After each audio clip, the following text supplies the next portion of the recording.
guys, I'm Rachel from the Confused Millennial. Welcome back to my channel. Today I'm going to be reviewing the Babbler Play Kit from Lovevery. It's for months 13, 14, and 15. It is the first of their toddler play kits. It's when the Montessori toy-based subscription service goes from every other month to every quarter of the year. Pricing stays about the same and price per toy really stays about the same. So if you guys are new around here, I have an entire overview answering all of the frequently asked questions I get about the toy subscription service, which you guys can check out. I'll leave a link in the description box below. And I have also reviewed all of their play kits up to date. I've had these since my daughter was born, so especially the first year, all of those play kits I reviewed from the perspective of having them already for a year and a half, so not just like a traditional unboxing. My daughter's 18 months now, so we have had these for about 6 months. This play kit comes with 4 books. This one's pretty similar to past Lovevery play kits I've reviewed in that it just has one word and then really simple pictures of children. Our kids really like to look at other kits right now, so this holds her attention like crazy. And it's also a good reminder for me as a mom how to narrate our everyday life. So blue blueberries, blue dress, blue background, all of those types of things that you and I already know, but maybe we forget to say out loud. Because it's so simple, she loves to read this book over and over and over again, which holds me accountable with teaching her some of these basic concepts, which is really great. The Where is Cruise Shoe is when the Lovevery books start to shift towards more traditional books that have an actual story. Focus is still pretty simplified pages, but inside of here we start to have our nice flat books, and my daughter obviously loves these and thinks it's so fun. These held up really well, because as you guys can see, they're pretty big, sturdy ones. The only one that she kind of started to tear off is this one, because it was like a weird angle and it was kind of smaller. I'm not really worried about it. I expect kids, especially like a 12 or a 13-month-old, to tear off some flaps every now and then. The other books are 2 mini books. I said this in the last play kit review. These are great because the pages are really thick, so your baby can go ahead, pick this up, and turn their pages all on their own.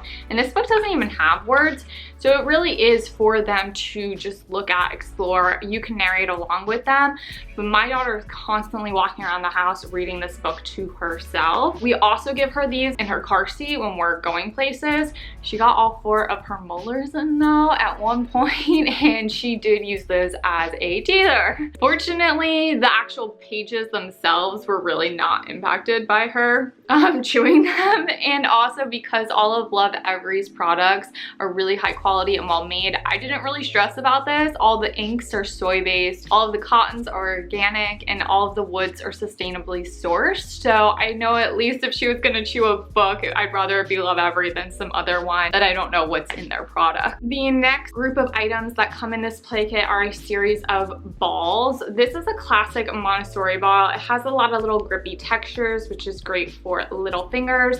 In all honesty though, this ball was never necessarily my daughter's favorite. In one of the future play kits was a bigger ball, and my husband and I would always play with that one, so she always wanted that one because it's the one we were playing with. Had we played with this one more, I think she probably would have liked it more. It just goes back to the fact that, and I've talked about this in the past, kids really like to see you modeling and engaging with items. So if your kid isn't playing with anything, just play with it yourself, and in no time they will take it on as their own. Sometimes they just need to see you use it. This one's a softer ball, kind of like a mini version of the one I was just referencing. She does play with this one a lot. This is really the one she started to practice throwing with. And a felt ball, which she likes to use with her ball runner, which I'll talk to you guys more about that one in just a minute. We also use these balls a lot with the nesting baskets that come in this play kit. We use these obviously to sort balls. We use these, I'll go around the house, we'll collect blue items to put in this one, green items to put in this one, yellow items to put in this one. The other thing we do with these is we wear them as hats a lot to practice balancing and also just to be silly. So these I would probably have never bought on my own. I would be like, why do I need some baskets? But we get a lot of use out of these, and I also like them because it's really easy to go ahead and sort things into it. So when I'm cleaning up her toy station at night, I'll go ahead and put all of these together and then nest these two off to the side. So these have a lot of dual purposes and I'm a big fan of them. All of the play kits come with this little guidebook. It gives you like a little roadmap of all of the toys inside, ideas for when to introduce them, why they included the playthings, including like the research behind them, different ways to reimagine them, how to interact with your kid, and of course also just more play activities for your toddler and you. So beyond Playkit, using everyday household items you guys probably already have. So this is really great because obviously we don't have a ton of time to do a lot of research, and they've already done it for you and are giving you like the spark notes, the cheat sheet of how to help your baby reach those important developmental milestones. The Slide and Sleek Ball Run. This is probably the hero toy, the winning toy in this play kit. It has 4 different doors that all open up in different ways. This one's kind of a similar concept to the Magic Tissue Box, this door right here, from one of the past Lovevery Play Kits during the first year. Each door is practicing a different skill as far as pulling down, pushing in, pulling up, pulling off to the side. It comes with these 3 balls, and as you guys can hear, they each have a different tone. And they do need to use a good amount of force to push this down. It doesn't just go down all on its own, so they have to push it. So you can talk to them about all those different concepts. They can hear those different things. Because each ball has a different type of sound, my daughter really liked continuously putting them down because they like to see if the outcomes or consequences are always going to be the same, which is why our kids really like repetition at this age. This holds her attention for so long, and once she doesn't touch it for a day or two, I put it away, I move it out of the toy rotation, I bring it out a few weeks later, and it's her favorite item all over again. The next item in this play kit is a puzzle, and I love this because it's teaching that all things can be round, but they all can't fit into the same round place or hole, whatever you want to call it. And underneath each of these is a child's face. So just like the Lovevery books, where we really know kids stay engaged by looking at other kids, we're bringing that right here into the puzzle, and she thinks this puzzle is awesome. She constantly plays with it. Also, I really like this shape because it's not too wide from this angle, so she'll carry this around the house with her, which is really nice compared to some of those like really big, I don't know, like more pizza box size puzzles that we typically see for kids. Plus, this is just a really aesthetically pleasing puzzle. The next item is a little wooden piggy bank. It comes with a bunch of wooden coins, and basically your toddler practices getting them into the thin slot, working on their fine motor skills. So inside of this little book I mentioned at the beginning, it's a roadmap for when they suggest introducing each item, and this is the second to last item they do recommend introducing. So when I gave this to her at I think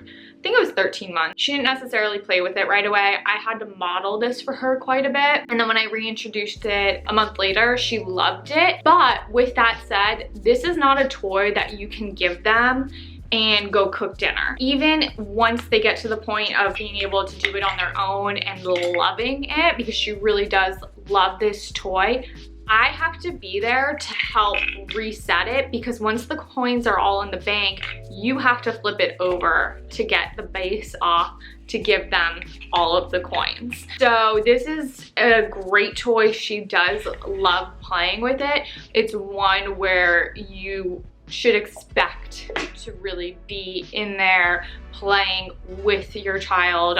It's not gonna give you, like I said, that moment to go cook dinner, whereas this one, I can cook dinner, I can get some laundry going, I can go ahead and do some things because she can really play all on her own. The next item, and one of our favorite items in this play kit, is Stella and her Speedster race car. This thing is awesome. The wheels are really great. It goes super far. It gets some really awesome speed, and my daughter and I have an absolute blast seeing how far it'll go, seeing what it crashes into. I love playing with this item. And early on, she definitely is still like working on that how to mix velocity and releasing the car, so I modeled it a lot for her. So this is just one of those items that we really enjoy playing with together, playing with independently. And next is another toy I love, which is this flexible, colorful ring sorter. It's called the flexible wooden stacker, to be exact. This is teaching so many skills and it's so cool. I keep this on a shelf in her playroom. And this thing right here is, like it says, flexible. So it's really fun to watch her pulling it off the shelf and then trying to make sure that she doesn't accidentally knock it over and spill them all. And so right there, I mean, tons of little minor motor movements they're working on, refining, strengthening, all of that. Aside from learning how to balance objects, they also have these little spots here for sorting the colors. So you can go ahead and talk about color sorting. Each one has 2. And then to bring this kind of full circle for you guys as well, the other thing I do is the sorting baskets I talked about from earlier that come with this play kit. I will go ahead and sort the blue ones into the blue basket, the green ones into the green basket, the yellow into the yellow basket, teaching her colors and things like that. She's still a little young for some of those concepts, but that goes to show you how these items go beyond 13, 14, 15 months, finding different ways to use this. She also liked to see what different shapes would fit down this. So she would actually take the rings, put them down, and see how they would go down. Everything ends up kind of working together and holding their attention. And when I do toy rotation, maybe an item has been out for a little while, but when I add this into the mix, she'll see how it works with this. And so all of a sudden, fresh air gets breathed into things that she may have already had out and loved and was maybe starting to lose interest in a little bit because it got stale. She had seen it too long, just like we kind of get bored with the things in our lives. I love a new shirt, I wear it for a month straight, and then maybe I don't touch it for a month. The same kind of concept applies for toys. All of those types of things that we experience in our lives kind of come into play with our toddlers as well, at least with my experience. Anyway, make sure to hit that notification and subscribe button, because next time I'm going to be walking you through the Pioneer Play Kit for months 16, 17, and 18, and you definitely won't want to miss it. In the meantime, you guys can go ahead and catch up on all the ones from 0 months to 1 year old over here, as well as that FAQ video I mentioned at the beginning right over here. If you guys have any questions, feel free to hit me up on Instagram at the Confused Millennial.